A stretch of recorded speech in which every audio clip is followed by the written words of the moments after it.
Mais qui a bien pu massacrer la pauvre Ghislaine Marchal? Mais c'est Omar Haddad, pardi, son jardinier et homme à tout faire, et c'est feu Madame Marchal elle-même qui l'a incriminé avec son fameux message de sang. Omar m'a tué, inscrit en grandes lettres de sa propre hémoglobine sur une porte blanche aussi visible qu'un éléphant dans un couloir.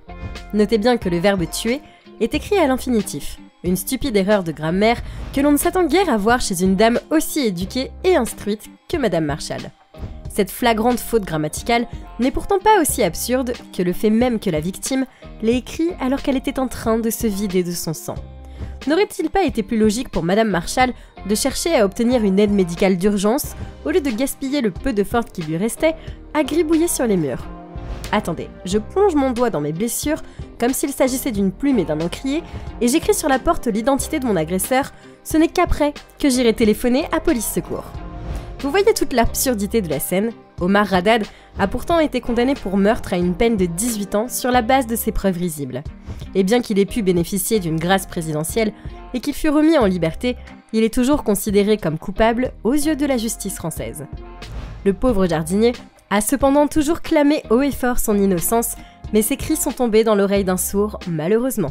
Et l'affaire Omar Haddad demeure une véritable énigme criminelle puisque le ou les véritables assassins de Madame Marchal sont toujours en liberté et n'ont même pas pu être identifiés. Le cas d'Omar Haddad n'est pas le seul qui existe, et il y a toujours à l'heure où on vous parle des myriades d'affaires criminelles mystérieuses qui n'ont jamais pu être élucidées. Alors installez-vous confortablement et tamisez toutes vos lumières, car la suite promet d'être plein de suspense et de rebondissements. N'oubliez pas de cliquer ici pour vous abonner si vous aimez cette vidéo et d'activer toutes les notifications pour ne rater aucune de nos prochaines vidéos. Allez, on commence. La disparition d'Emanuela Orlandi. Nul endroit sur Terre n'est à l'abri du mal, et vous pouvez croiser des criminels même là où vous vous y attendez le moins. Au Vatican par exemple, la cité papale est le plus petit état du monde avec une population qui n'excède guère les 825 habitants. Ce havre de paix et sanctuaire pour tous les chrétiens du monde connaît lui aussi sa part de crimes abjects, tel l'enlèvement de la petite Emanuela Orlandi le 22 juin 1983. La jeune adolescente, qui était âgée de 15 ans au moment des faits, avait en effet mystérieusement disparu alors qu'elle rentrait chez elle après un cours de musique. Mais malgré toutes les tentatives de recherche et les enquêtes conjointes des polices du Vatican et de l'Italie, aucune piste sérieuse n'a pu émerger, et on n'a jamais pu retrouver la pauvre enfant kidnappée.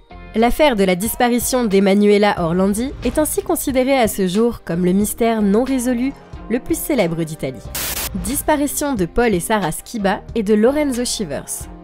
La disparition mystérieuse de Paul et Sarah Skiba, ainsi que de Lorenzo Shivers, fait partie de ces affaires criminelles insolubles qui auraient pu donner du fil à retordre même à Sherlock Holmes. Les faits remontent au 7 février 1999 à Westminster dans le Colorado, aux États-Unis. Paul Carroll Skiba est le propriétaire d'une petite entreprise de déménagement et ce jour-là, il décida d'emmener avec lui sa fille âgée de 10 ans afin de lui montrer son travail. Paul était également accompagné de son employé, Lorenzo Shivers, qui venait l'aider à effectuer le déménagement d'un particulier. Tous les trois ont été vus pour la dernière fois dans la petite ville de Morrison, le soir même, et puis on a perdu leurs traces à tout jamais. Des soupçons ont pesé un temps sur la petite amie de Paul, mais celle-ci fut vite disculpée, faute de preuves tangibles. Et à en croire cette dernière, ce seraient des trafiquants de stupéfiants qui seraient derrière ce crime ignoble, car ils voulaient se venger de Paul pour avoir fait remorquer leur véhicule qui était stationné illégalement sur son terrain. Quoi qu'il en soit, cette affaire n'est pas résolue pour autant, et ne le sera peut-être jamais, vu que l'on n'a même pas retrouvé les corps des victimes, ce qui rend l'hypothèse d'un homicide pas entièrement probable. Jacobo Greenberg. Certains mystères ont la peau dure, et la disparition du docteur Jacobo Greenberg en fait assurément partie. Vous ne le connaissez peut-être pas, vu que cette affaire remonte tout de même à l'année 1994 et que vous n'étiez probablement même pas encore né. Mais le docteur Jacobo était un neurophysiologiste et un psychologue mexicain extrêmement réputé qui avait à son actif plus de 50 livres à la renommée mondiale. Toutefois, la réputation et la crédibilité du docteur Jacobo avaient sensiblement diminué lorsque ce dernier commença à s'intéresser à des phénomènes surnaturels tels que la sorcellerie et le chamanisme, tout en utilisant la méthode scientifique pour les étudier. Pourtant, ces recherches ont été très largement suivies au Mexique et aux États-Unis notamment. Et le docteur Jacobo comptait de nombreux partisans à travers le monde qui adulait littéralement ses recherches, pour le moins non conventionnelles. Mais en 1994, le docteur Jacobo disparut mystérieusement sans laisser aucune trace, faisant naître les théories les plus folles au sein du milieu complotiste. Certains assurent en effet que ce serait la CIA qui aurait kidnappé le scientifique et l'aurait emmené aux États-Unis afin qu'il puisse travailler pour leur compte sur des sujets d'espionnage et d'autres projets occultes. Certains pensent au contraire que le docteur Jacobo aurait sombré dans la folie et qu'il aurait été interné dans un hôpital psychiatrique quelque part au Mexique ou en Amérique latine. Trevalyn Evans. Il y a des affaires criminelles que même ce cher Hercule Poirot ne saurait résoudre, à l'image de la mystérieuse disparition de Trevalyn Evans en 1990. Le cadre se prête d'ailleurs si bien à un de ces fabuleux romans d'Agatha Christie, puisque cette vieille dame de 53 ans a littéralement disparu sans laisser de traces de son magasin d'antiquités à Llangollen au pays de Galles. Les faits remontent au samedi 16 juin 1990. Trevalyn Evans, toujours aussi ponctuelle, avait ouvert sa boutique Attic Antique sur Church Street à 9h30 précise. La journée était bien ensoleillée, et à 12h40, Madame Evans décida d'aller faire un petit tour dehors, tout en prenant bien soin d'accrocher un petit mot sur sa vitrine, disant qu'elle serait de retour dans 2 minutes. Malheureusement, la vieille dame ne reviendra jamais, car la dernière observation confirmée de Trevalyn était près de chez elle sur Market Street aux alentours de 14h30. Des opérations ultra massives de recherche ont été organisées par les autorités galloises, qui furent également assistées par des centaines de bénévoles à travers toute la région. Mais leurs efforts furent menés en vain, car on ne put trouver nulle trace de la malheureuse disparue. En l'absence du corps de la victime, Trevalyn Evans est donc ainsi pour toujours portée disparue, bien que la probabilité qu'elle soit encore vivante soit très mince, 32 ans après son énigmatique volatilisation. Avant de continuer, il est temps de répondre à la question du jour. Quel était l'ancien nom du royaume de Thaïlande? Est-ce option A, Zanzibar, option B, le Myanmar, ou enfin l'option C, le Siam? Réfléchissez bien et écrivez ce que vous pensez être la bonne réponse dans les commentaires. On verra si vous aviez raison ou tort avant la fin de cette vidéo. On continue. Azaria Chamberlain. Il n'y a rien de pire en ce bas monde qu'un innocent condamné à tort par une justice sourde et aveugle, surtout lorsqu'elle vous accuse d'avoir tué vos propres enfants. C'est en effet l'histoire bien triste de la disparition de la petite Azaria Chamberlain en Australie, le 17 août 1980. Ce jour-là, les parents d'Azaria, Lindy et Michael Chamberlain, avaient emmené leur fillette faire du camping dans la région d'Uluru, en territoire du Nord. Lindy avait fait coucher son bébé dans la tente et s'en était allée rejoindre le reste du groupe de campeurs autour du feu. Mais soudain, elle entendit au loin les pleurs de sa fille, ce qui la fit se précipiter dans la tente pour en ressortir complètement terrifiée et en proie à une crise d'hystérie, criant qu'un dingo lui avait pris son nourrisson. Les recherches pour retrouver le bébé commencèrent dès le lever du jour, et malgré l'habileté légendaire des pisteurs australiens, on ne trouva nulle trace de la pauvre enfant. Ce n'est qu'après une semaine, lorsqu'on découvrit la combinaison de la jeune fillette, mais il était bien trop tard pour dire qu'elle était encore vivante, et on cessa alors les recherches. Mais le calvaire des parents d'Azaria ne faisait pourtant que commencer, car en plus du deuil insurmontable de la perte de leur petit bébé, ils durent faire face à une justice vindicative qui ne leur laissa aucune chance. En effet, Lindy fut accusée d'avoir ôté la vie à sa propre fille car les magistrats ne voulaient pas croire à son histoire de dingo. Elle fut alors condamnée aux travaux forcés à perpétuité en 1982, tandis que son mari écopa d'une peine de 18 mois avec sursis pour complicité de meurtre. Le malheureux couple eut beau clamer son innocence, mais la lourde épée de la justice s'était abattue sur lui, ne lui laissant aucune chance de pouvoir se disculper. Mais en 1986, un touriste britannique, en excursion sur le site de l'Uluru, trouva le chandail que portait la petite Azaria le jour de sa disparition. Cette découverte permit ainsi de relancer l'affaire et le procès menant finalement à la libération de Lindy et à sa réhabilitation totale. On avait en effet les preuves concrètes que c'était bien un chien sauvage qui avait tué sa fille et qu'elle avait été accusée et emprisonnée à tort, à cause tout simplement de l'incompétence et de la mauvaise foi des magistrats. Théo Hayez était un jeune Belge de 18 ans qui a mystérieusement disparu sans laisser de traces le 31 mai 2019 alors qu'il était en vacances en Australie. Théo avait été vu pour la dernière fois alors qu'il sortait du bar Cheeky Monkey à Byron Bay, une petite ville touristique très prisée par les surfeurs et qui a la particularité d'être la ville la plus à l'est du continent australien. D'après Google, la dernière localisation du téléphone du jeune homme avait été située à proximité du Cap Byron, un endroit extrêmement dangereux et rempli de falaises abruptes. Les enquêteurs ont alors émis l'hypothèse que Théo aurait glissé et serait tombé dans l'océan, ce qui ne lui laissait pratiquement aucune chance d'être toujours en vie. Les autorités conclurent donc l'enquête en affirmant que son cadavre a probablement été emmené par les fortes marées ou qu'il aurait été dévoré par un requin. Mais au final, nulle preuve irréfutable ne soutient ces allégations et la famille du pauvre malheureux n'a jusqu'à ce jour pas perdu l'espoir de le revoir un jour.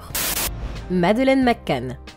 La disparition de Madeleine McCann est une affaire qui aura fait couler beaucoup d'encre, devenant même par la force des choses le cas de personne disparue le plus médiatisé de notre époque. Les faits remontent au 3 mai 2007 à Praia da Luz, une petite ville touristique très charmante du sud du Portugal.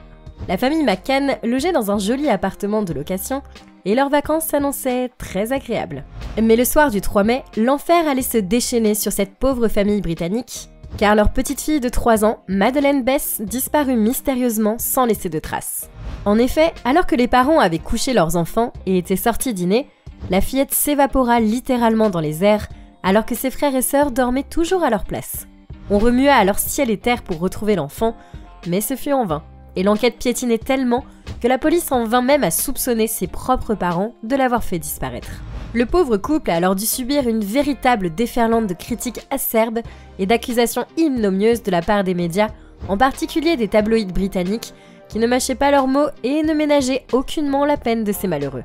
Finalement, les parents de la petite Madeleine ont été disculpés, mais la pauvre petite enfant est toujours portée disparue, et nul ne sait ce qui lui est advenu en ce fatidique soir du 3 mai 2007.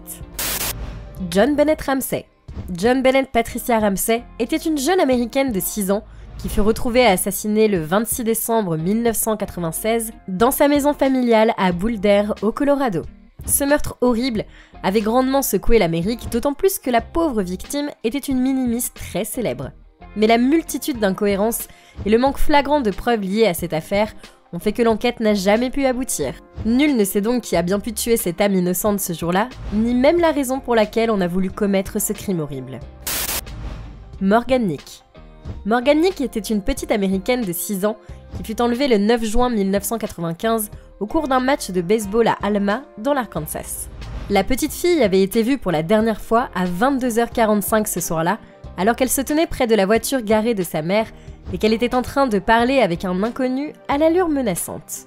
Tout l'État de l'Arkansas fut fouillé de fond en comble à la recherche de la petite fille, mais on ne la trouva nulle part et l'enquête fut classée faute de pistes ou de preuves concrètes. Mais grâce à la détermination de sa maman, l'enquête a été de nouveau rouverte en 2002 et les enquêteurs étudient aujourd'hui encore de nouvelles pistes qui pourraient peut-être se révéler déterminantes. Monsieur Cruel.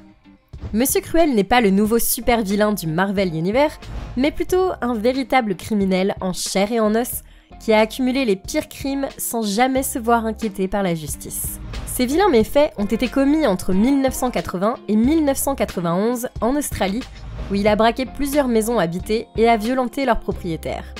Monsieur Cruel est aussi l'auteur d'au moins un meurtre ainsi que d'agressions sexuelles envers mineurs.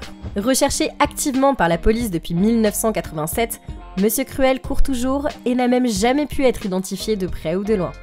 Il est d'ailleurs à ce jour représenté avec une cagoule noire sur les portraits robots de la police australienne. Relisha Rudd. Relisha Tenau Rudd est une petite afro-américaine de 8 ans qui a mystérieusement disparu à Washington en février 2014 et qui n'a à ce jour jamais été retrouvée. La dernière fois qu'on l'a vue, elle était en compagnie d'un ancien criminel avec lequel elle était liée d'amitié et qui aurait aussi pu être son amant. Étonnamment, il aura fallu plus de 30 jours avant que l'on ne prévienne la police de sa disparition et compte tenu de ses origines marginales, son cas n'a pas été médiatisé comme il se doit et l'enquête n'a jamais avancé d'un seul iota.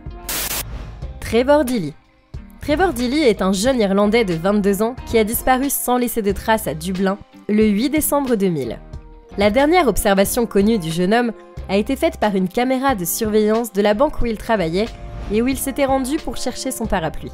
Sur ces mêmes images, on peut aussi discerner un personnage aux habits sombres qui semblait guetter Trevor et qui est très probablement derrière sa disparition. Mais malgré les appels à la population et l'enquête policière, l'identité de ce mystérieux personnage n'a jamais pu être établie et le sort du pauvre Trevor n'a jamais pu être déterminé avec certitude. Chan In-lam. Et pour finir, voici l'une des affaires criminelles les plus énigmatiques du continent asiatique et qui n'a à ce jour pas encore été élucidée, malgré les moyens titanesques déployés.